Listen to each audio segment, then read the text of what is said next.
Olá, designistas! Hoje a gente vai falar do trabalho do Michel Tonnet, um designer lá do pré-funcionalismo, ainda antes da Bauhaus, antes das definições de todas as características que vão compor os produtos funcionalistas, quando essas características começam a ser uma preocupação de projeto ali e vão acabar desembocando nesse espírito do tempo dessa sociedade moderna e do funcionalismo. Michel Tonnet era um alemão que nasceu em 1796. Ele nasceu bem no período ali da Revolução Industrial, quando as máquinas começaram a aparecer lá na Inglaterra. Mas ele era um alemão. Ele era filho do Franz Anton Tonnet, que era um carpinteiro. Então o Michel ele cresce nesse ambiente com o pai dele sendo um carpinteiro ali, mexendo com a madeira, processando ela e transformando ela em móveis. Em 1819, o Michel começa a própria oficina dele de carpintaria. Tem uma curiosidade sobre ele aqui que coloca a gente no contexto da época, é que ele teve 13 filhos, 7 filhos homens, 6 filhas mulheres. E desse total ali de 13, apenas 5 sobreviveram a toda a infância. Isso coloca a gente em perspectiva assim de como era a questão de saúde ali na época, né, que era um pouco mais precário, um pouco mais complicado. Então as pessoas tinham muitos filhos para poucos sobreviverem e chegarem à vida adulta. Mesmo assim, o Michel Tonnet ainda conseguiu ter 5 herdeiros, né? Mas enfim, ele começou lá em 1819 a desenvolver o trabalho dele como carpinteiro e ele estava ali nesse período obcecado com a ideia de trabalhar a madeira com cola. Nesse período, ali em 1836, ele vai criar o primeiro sucesso industrial dele ali no mobiliário, que é a Beaupart Layerwood Chair, que é uma cadeira ali com leias de madeira. E aqui a gente vê que ele começa o desenvolvimento da linguagem dele. Então essa daqui é a Beaupart Layerwood Chair. E a gente vê que uma das características principais aqui do desenho do Tonnet são essas curvas aqui. Ele vem ali do período do Art Nouveau, né? Então ele traz essas curvas ali porque era o que estava na moda ali no momento. E aí a gente precisa olhar bem aqui para a estrutura dessa cadeira, porque vai existir um avanço tecnológico que o Tonnet vai criar que vai fazer uma quebra com essa estrutura aqui. Então, olhando para ela, a gente vê essas formas quase rebuscadas aqui, meio Art Nouveau. Ele ainda simplifica bem no mobiliário dele a implementação dessas formas, mas ele tem bastante curvas aqui. Só que olhando no detalhe, a gente tem um perfil de madeira que é um perfil quadrado, que ele vai colando essas camadas ali e criando esse desenho. E acaba que esse desenho fica quadrado, apesar dele arredondar os cantos, ele tem essa característica de ser um perfil ali derivado do quadrado. A empresa para a qual ele desenvolveu essa cadeira é também a Beaupart, que é a empresa que era a empresa dele nesse período, e ele tenta patentear esse processo aí das camadas de madeiras coladas, mas ele não consegue essa patente. Apesar disso, ele segue desenvolvendo esse desenho, porque esse desenho faz um certo sucesso ali na Europa. Ele vai desenvolvendo, ele até é convidado para ir para Viena, mostrar esse desenho lá para a família real na época, apresentar essa linha de produtos que ele desenvolveu ali utilizando essa técnica e conseguindo essas curvas ali na madeira. Mas a Beaupart começa a ficar meio mal ali da parte financeira. E para não entrar em falência, o Tonnet vende essa companhia e acaba migrando lá para Viena. Em 1849 ele entra de novo no negócio de móveis e abre junto com os filhos dele a fábrica lá em Viena. E em 1853 essa fábrica vai ser renomeada e chamar Gebrüder Tonnet. Nesse período entre 49 e 53 ele vai desenvolver a técnica que vai ficar conhecida como a marca, a assinatura das cadeiras Tonnet, que é a dobra de madeira. E tudo isso vai aparecer ali no primeiro projeto em 1850 para a grande exposição lá de Londres dos produtos industriais, onde ele vai fazer a primeira cadeira que vai chamar Chair Number 1, que é uma cadeira já utilizando esse processo que eu vou detalhar mais pra frente aqui no vídeo. E a gente vê que ela deriva ali das formas do Art Nouveau, ela tem bastante dessas formas curvas e tem bastante desse ornamento, dessa linguagem ornamental, mas olhando bem na estruturação dela, a gente vai ver que todas as peças que compõem essa cadeira são peças funcionais. Apesar do exagero formal, todas as partes dela aqui estão dispostas para estruturar essa cadeira, não tendo ali uma decoração de fato. E isso começa a aproximar ele dessa linguagem funcionalista.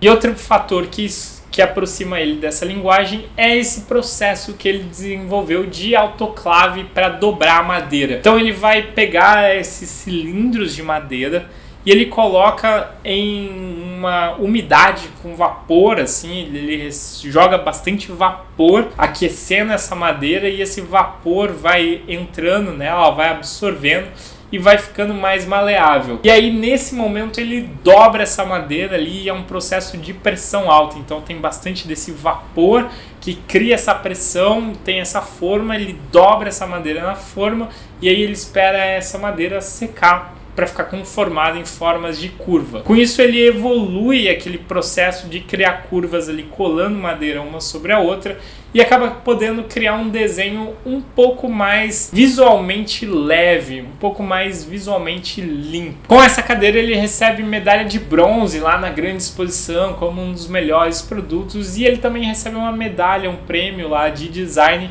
lá em Viena como o melhor produto ali criado naquele ano. Ele vai insistindo então em participar de outras grandes exposições universais e esse método produtivo que ele criou vai ficando reconhecido. Ele começa a ganhar prêmios por esse método e por esse produto. Até que em 1859 ele vai chegar na cadeira 14, o produto mais icônico aqui da Tonnet e o produto que vai trazer todas essas características ali desse design funcionalista ainda num período pré-funcional. Então essa daqui é a famosa cadeira 14, talvez vocês já tenham visto ela em um café ou em algum filme que mostra uma cena de café, porque ela era conhecida como cadeira do café. A cadeira 14 aqui, na linguagem dela, a gente já percebe que esse uso dessas formas mais exageradas, mais ornamentais, ele se perde um pouco. Apesar do Tonnet manter as formas curvas, que é a característica principal desse processo produtivo que ele criou, aqui as formas são mais simples. A cadeira é mais facilmente percebida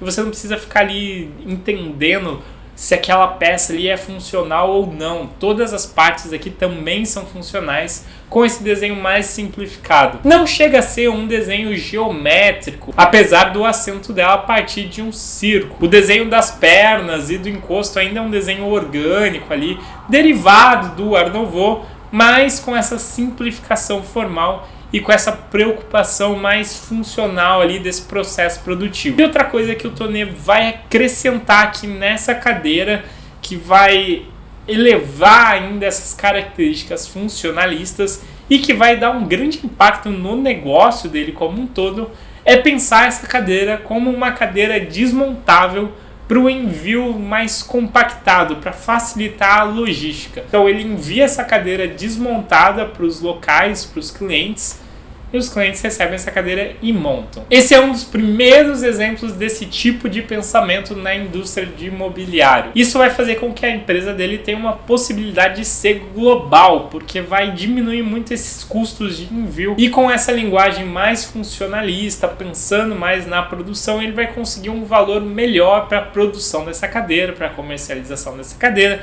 para o envio dessa cadeira, que vai resultar em um valor final lá para o consumidor melhor, e o que vai aumentar a área de atuação ali da marca do Tonnet. Por isso essa cadeira acaba fazendo muito sucesso nos cafés e acaba que ela combina com a linguagem ali dos cafés da época. E aí a gente pode comparar a cadeira 14 com a Bopard para entender bem dessa linguagem que o Tonnet desenvolveu. Desde o começo ele trabalha essas curvas na madeira. A madeira que é um objeto que a gente pensa como algo plano hoje em dia, algo reto, algo de chapa, ou também algo muito robusto, muito maciço, muito sólido. Por exemplo, aqui na poltrona mole do Sérgio Rodrigues a gente tem essa estrutura toda que é toda arredondada, mas são formas bem robustas e bem pesadas. Já o Tonnet lá desde o começo está tentando trabalhar esse desenho mais leve na madeira e trazer essas formas curvas ali, desconstruindo um pouco essa ideia de uma madeira mais reta. E ele desde o começo trabalha formas mais simples. Apesar da Bopard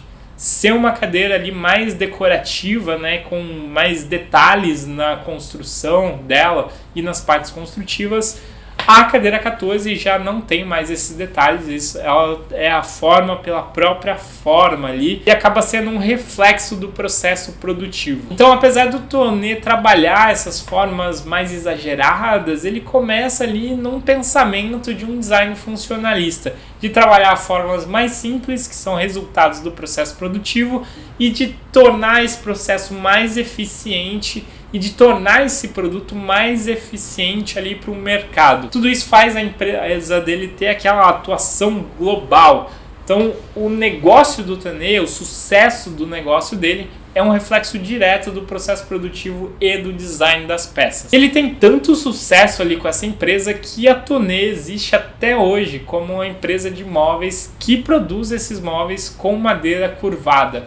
Um exemplo de um lançamento recente deles, aí já assinado por uma outra designer, é a Loop Chair aqui. A Loop Chair que foi concebida ali pela Índia Madhav e é produzida pela Tonnet. Olhando aqui, a gente vê que a Tonnet manteve os mesmos métodos produtivos, claro que com avanços tecnológicos e com mais eficiência nesse método, mas eles mantêm aqui a característica principal, que é essa madeira cilíndrica curvada. E só pra gente fechar a história do Tonnet, ele vai viver lá em Viena até 1871, quando ele vai falecer, e os filhos dele, que já eram sócios ali da empresa, vão herdar essa empresa e vão continuar esse trabalho de crescimento e expansão dela. E se você veio até aqui e não me conhece ainda, eu sou o Gabriel Freitas, sou designer de produto, e no meu Instagram e TikTok você pode acompanhar o desenvolvimento dos meus projetos. Tem aqui os links na descrição do vídeo, esse aqui é o arroba na tela. Se você gostou desse vídeo, se inscreve aí no canal para acompanhar mais história do design e de novos lançamentos de produtos. E a gente se vê por aqui em breve.